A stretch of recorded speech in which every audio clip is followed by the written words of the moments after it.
Welcome back to Unfilter That Lens. Thank you so much for joining us yet again.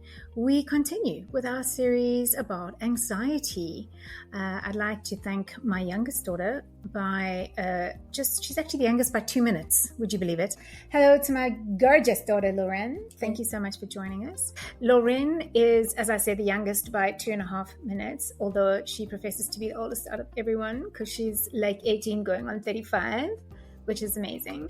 Loren is basically the biggest inspiration behind Unfilter That Lens and behind our merchandise clothing, because our little Law, as we call her, Lululicious, is actually a person who has endured much, been through much, really kind of soldiered through much, and as today 3 years in recovery. Wow. No, tomorrow 3 years. Tomorrow 3 years. Sorry. 3 years tomorrow. Self-harm and 3 years in ED recovery. There you go. So as you can hear, Loren is one of those people who has so much depth to her, so much experience in her young, beautiful little life. Your life has not actually been easy from the get-go. So as I've told our listeners before, all 3 of my kids suffer with anxiety, as do I. We all experience anxiety differently. And we've spoken to my son. We've spoken to moi. And now we get to speak to Loren. My husband doesn't really experience anxiety like we do, although he has moments of anxiety. And we've spoken to him as well. So, Law, I just want to jump right in so we don't waste too much time, because people like to do things and we don't want to waste their time. And also I'm impatient.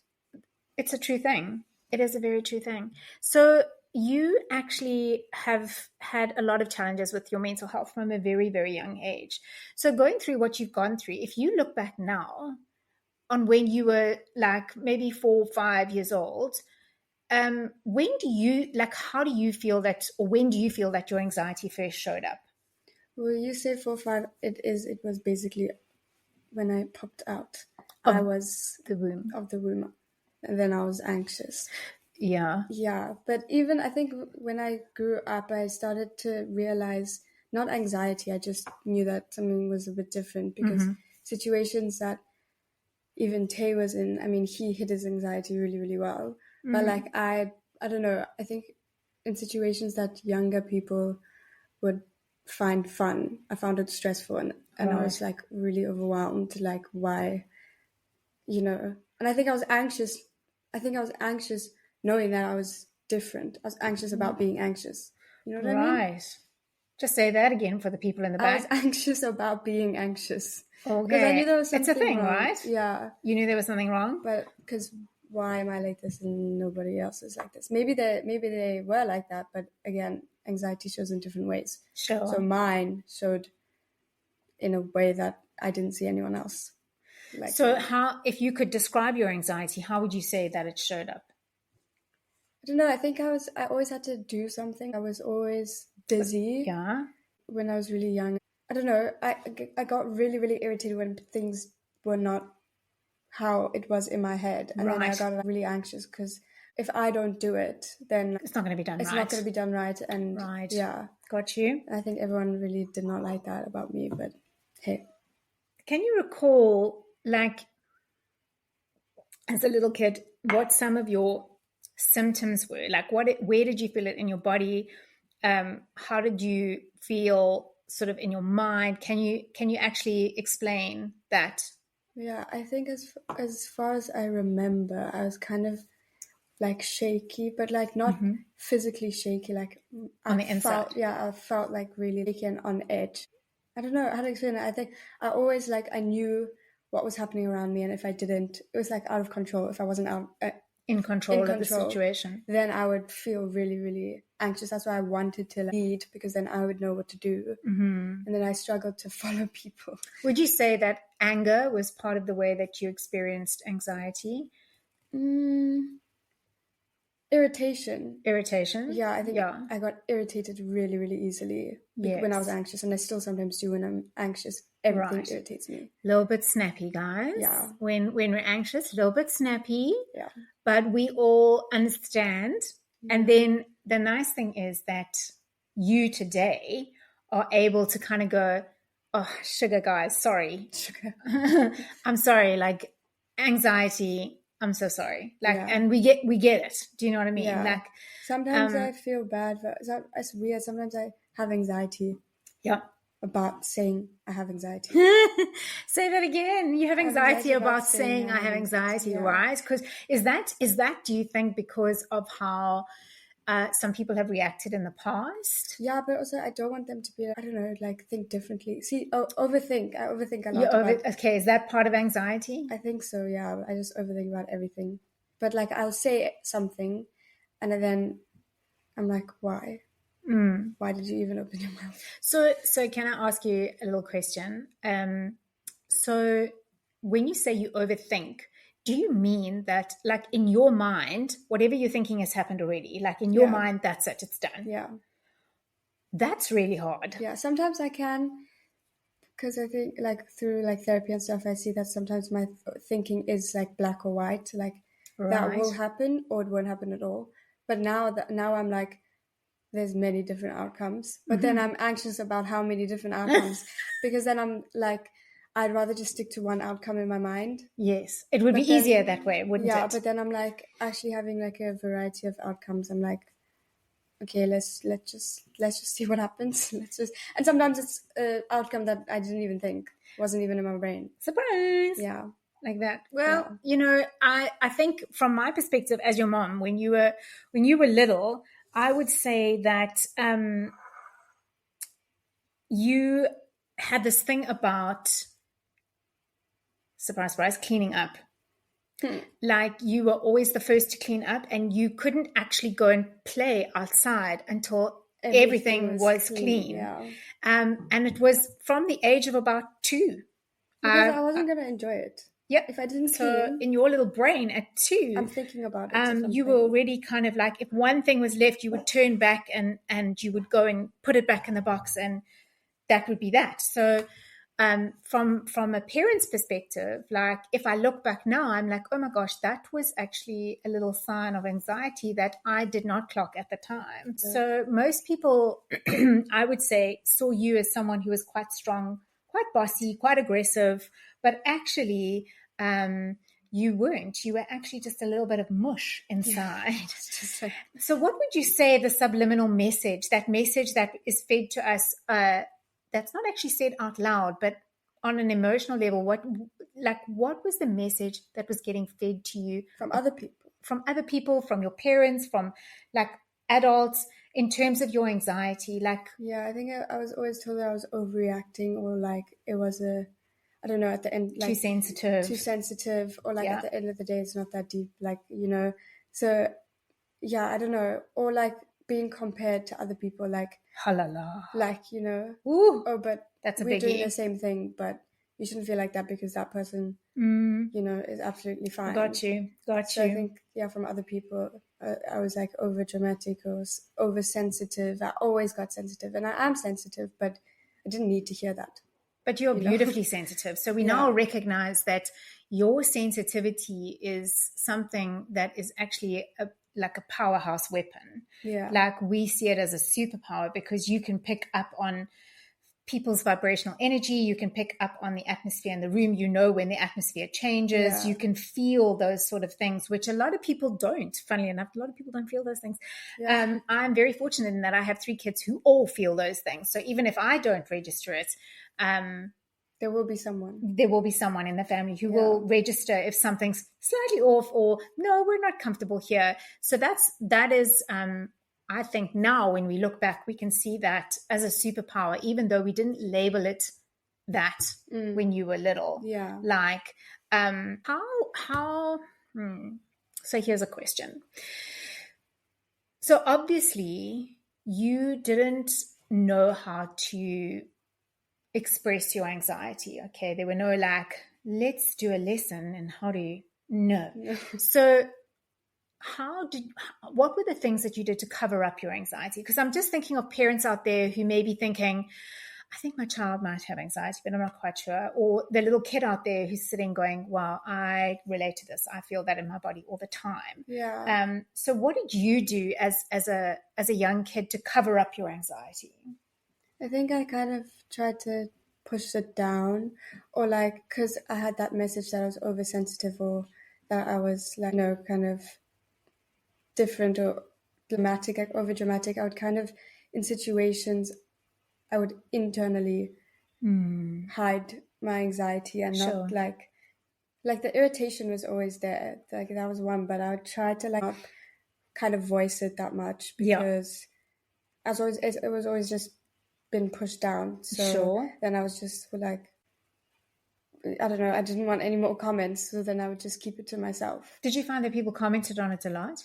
Yeah, I mean, I think, it was kind of like, oh, she is like really, really oversensitive, and she takes everything to heart, and, like, take it with a pinch of salt, like, then I was like, but what if it's actually so hurtful? Like someone else could say the same thing and then they're not hurt by it, but I was like, Do you also think it was the way that you interpreted things as well? Yeah, but so if I had to say to you something simple like, aren't you going to get hot in that, my love? As a little kid, that would have meant you don't look nice in your outfit. Go and change your outfit. You look terrible. Yeah.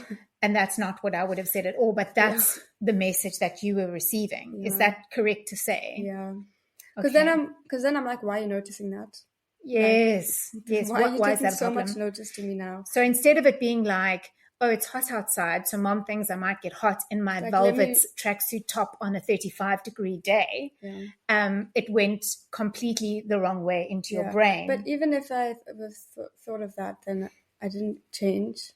How do you mean? I didn't go put something change else it. No, this is true. I was like, but I would still think about the comment, but I'm like... Yeah, absolutely. No, I can definitely agree with that. Yeah. So Loren was my little stubbornness. I actually love that about her, because she's quite steadfast and resolute in her ability to make a decision and stick to it, which is a superpower, but can also sometimes trip you up. Yeah. So like as a child, you still are actually fiercely competitive, and yet you had anxiety. So like, what did that look like? Because you had this fierce competitive streak and this stubbornness, but yet riddled with anxiety. So I think the anxiety fueled my competitive, because if I wasn't anxious, or like I wasn't feeling that strong emotion, then I don't know, when like in school as well, or like if I wasn't anxious, I wouldn't, this is my mind, I wouldn't perform the best, because why am I fine with, like, I don't know, like writing an exam? If I wasn't anxious, I knew there was something wrong. I think it's because I was so normal. Yes. That it's kind of, because I still am very competitive, but it's like I have to be competitive, because then I'm not doing my best, Right. So then I'm like anxious. Wait, let's just break that down for a second, because I think that there are a lot of kids out there who show a competitive streak. And you've just said something that's kind of a bombshell in my head. If you're not being competitive, then you're not being your best. I'm anxious that if I don't show that I actually, I don't know, aggressive, go be aggressive. Yeah, like I need to do it. Yeah. Yeah, I think that anxiety did fuel my competitiveness, because that's what, in my mind, that's why I'm competitive. Okay. Because so how do you think that showed up in your sport and in your academics? I think in my academics, as I said, writing exams made me really, really anxious. But then I kind of validated myself when I wrote it, and I knew all of that. I validated my anxiety. But then again, so did we. Yeah, but so like as a family, I don't think we had the necessary tools or the capacity to listen to what was really going on in your little life, Yeah. because you were known as the strong one. Yeah. Do you know what I mean? Like the sporty one, the clever one, and Tay was kind of like, shame, poor Tay. Yeah. But I also know that your emotions were so strong, like especially when you were playing sport, your emotions would almost take over. Yeah. You couldn't channel those emotions. Yeah. Like when we say to kids, like, channel your energy into that, like channel your feelings into that. And for you, it was just like massive feelings all the time, which had to be really overwhelming. Yeah. And I also remember we like in junior school, we'd take the bus to like practices and stuff. And I was already stressing because I didn't have anyone who wanted to sit next to me. So I was already stressing like on like the, I don't know, 3 days before, because everyone had like a partner. Because the partner that you had on the bus was going to be probably the partner you practice with. And that was also another really hard thing that you had to walk through, was that you had quite a lot of bullying incidents at school that were never really taken seriously, nor was your health actually taken until you landed up in a wheelchair. For those who don't know, Loren was in a wheelchair in grade 7 for 6 months. So until that happened, your actual health, physical health, was not really taken seriously, no matter how much we tried to explain it, which must have been quite a message for you as a young kid, to not be validated and not be taken seriously, but constantly witnessing me and Dad fighting for you and having to kind of educate people on what was going on with your health, but yet still people not really caring, actually, to be quite frank. And I think for you as a young kid, that must have been really hard. Like, never mind the bullying, but just the invalidation of you as a person must have heightened your anxiety incredibly. Yeah, it did. It really did. Because I also were like going to like, before I forget, I was going to say, with school and sport, when I was doing sport, my anxiety wasn't there. Wow. But then as soon as I finished the game or whatever, then I would be anxious about, like, especially, extramural sports? Yes. Or like games and matches, because then after I know I'm going to have to go home and then study, or like, even though I literally didn't have to, I was in like grade 1 or like grade 2, like I after I played the game, I'm like, okay, now I'm going to go home and do work. And now I just not wasted, but like some people are now already at home doing the work. And so you feel like you're behind. Yeah. So always. You've got to work that much harder to keep up, because you've been doing the extramurals and now you're behind. So now, is your work going to be as good as everybody else's? Yeah. Is that reasonable? Yeah, but then I would kind of be like, okay, well, look at my whole team. We all doing the game, and they can make a choice if they want to study at home or not, you know? So we all, at least it made me feel less like there are people right now that aren't studying. So I'm not going to be the only one. Yes. But yeah. Gosh, I actually didn't. I forgot actually how much sport you guys did at junior school. Yeah. Being the small school that it was, like, I forgot. But I also forgot how competitive your group was as a whole. Yeah. And you know, most times, and I just want parents to hear this, because it took me a while to get onto this, and Loren can attest to this. I was on that hamster wheel with kids having to go to extra this, extra that, this clinic, that clinic, this on a Saturday, that on a Sunday, yeah. And the thing was, my kids, especially the twins, felt like that if they weren't at those particular things, they were missing out. They would be behind. They would be playing catch up. So there was this sort of underlying feeling of, I'm not good enough. I'm never going to measure up. I've got to do all these extra things. Then I'll be as good as everyone else. I think I really enjoyed it though. Like, you know, yes, but it was because you enjoyed being busy. Yeah, because then your anxiety was quiet. But I loved doing everything that I did do. What I actually was really like for hockey games and netball matches, obviously I was anxious, but I'm with a team. But tennis was horrible because I'm alone, and now I'm playing against one other person, so you don't really have that backup to like help you or like support you. So let me just illustrate the competitiveness of this child of mine. In grade 6, playing her last match of the season, we had a little bit of a cold, did we not? Yeah. And I had said to Loren, I really don't think we should be playing this match. I am somehow just really not thinking this is a great idea. But we played the match, and I was sitting watching her, and the last game of the match, and I could see as the match went on, her energy got less and less and less. And I'll never forget, she turned around, she looked at me and she said, Mommy, I don't feel so good. And I was like, forfeit the match. So she played that last game. She ended up winning the match. So I took her straight from that match to the pediatrician who admitted her with speed. And she ended up in hospital for 2.5 weeks. I think so. I think it was a bit long. I think it was like a month. It was quite a long time. Yeah. Because she actually had a collapsed lung. We played a whole tennis match, people, with a collapsed lung.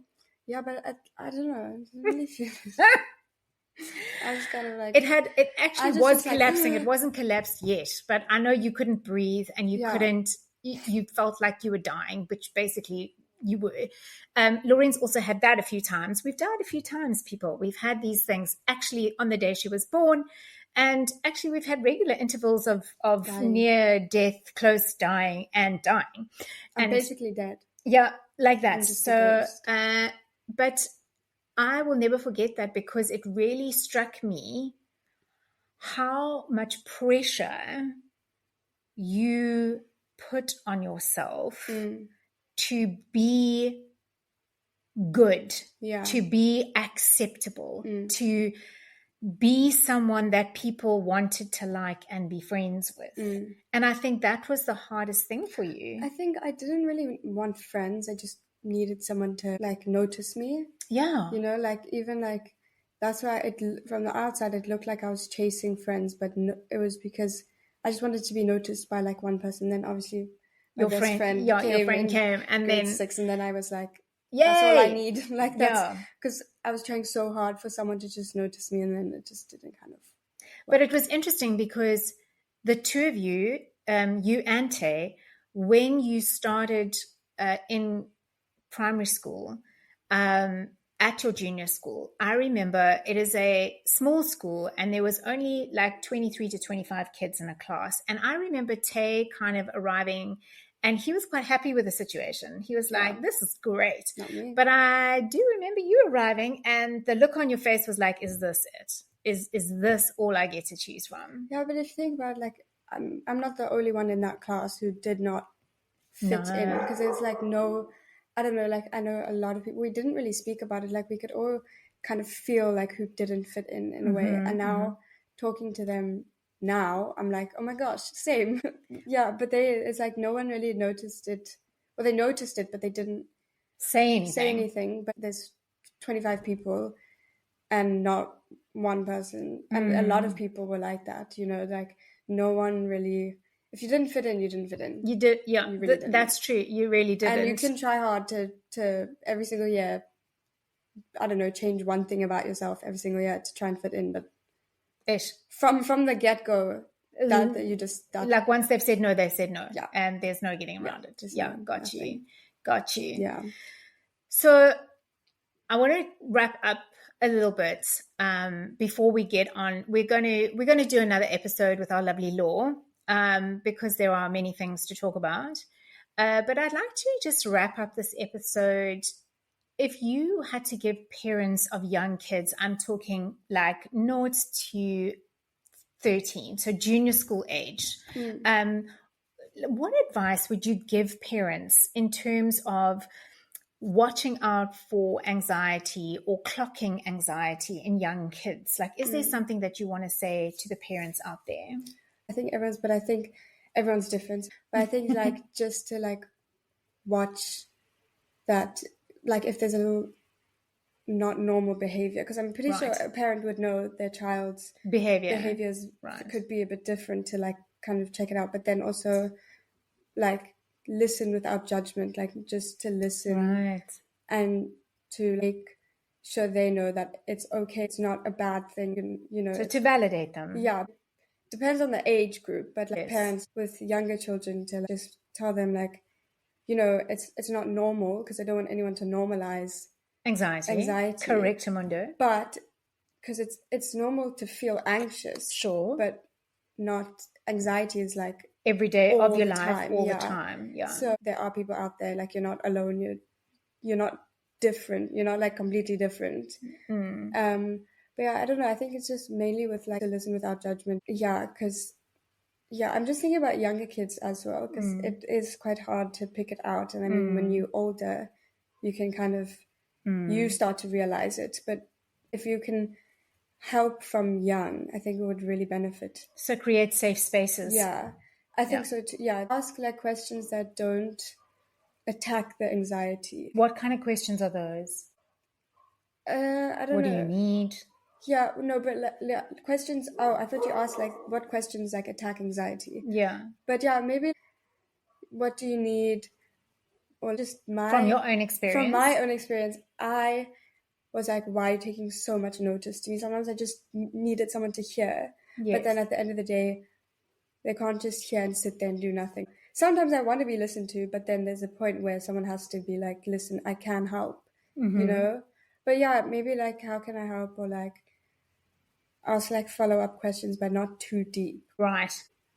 I just told you I was anxious. Like, leave me alone. Why do we have to go deeper? Like, let's just talk. That's deep enough. Yeah, and I think also for parents to understand like anxiety, if there's a deeper level to it. There's something behind it. But perpetuating that. But also to not overthink, like as a parent, to overthink that there's something deeper as well. Like maybe it's just it is what it is. Yeah. Like, don't always think that like my child is literally like, you know, there's something horrible going on, because a child, like we don't choose to have anxiety, you know. Sure. Like that's what I personally. That's so big. As children, two people could be in the same situation, and one could be having a panic attack, and the other could be like totally fine. I'm absolutely fine. Yeah. Because we don't choose to have anxiety. So. Right.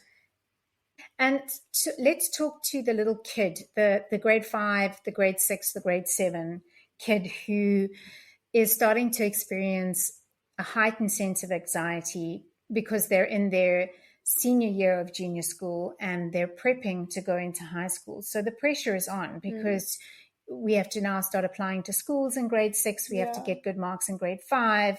Like there's a lot of pressure. So what if you were talking to little Law in grade 5, 6, or 7, what would you say to her? I think in those stages, I never knew. I always use the word nervous. I'm really nervous, but like we weren't really taught kind of anxiety. Like that was, everyone was saying I'm just really nervous, you know, like. I think to say to my little Law, I think it will be okay, and like you're not dying, and you're not like completely different. That there is someone, you will find someone. It'll be okay. I think personally, schools should be more like talk more about mental health, but not in a scary way. Girly, louder for the people in the back, please. But not like in a scary way to like scare you and like, you know, like, but kind of just like, this is what you might experience. You might experience how you might be feeling. But then my anxiety is overthinking. Then I'm also like, what if now people are going to self-diagnose themselves at school and be like, because they're also young. So now what if they're going to be like, oh yeah, I experienced 2 of those things. I definitely have anxiety. So I think maybe just to, for junior school, word it in a way that's like not self-diagnosing yourself. But would you say we need to normalize talking about mental health? Yeah. So that it's not such a like, oh my gosh, do I have anxiety? Oh my word, now I've got anxiety. It's more like, let's just talk about mental health as though actually is a part of life, because that is what it is. Yeah. And there are going to be experiences and times in your life when you're going to feel anxious. Yeah. But if you feel that way on a daily basis from morning till night, please reach out to someone. Yeah.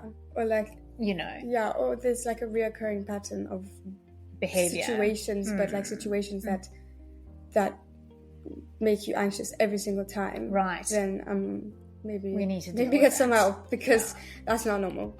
That's not normal. Yeah.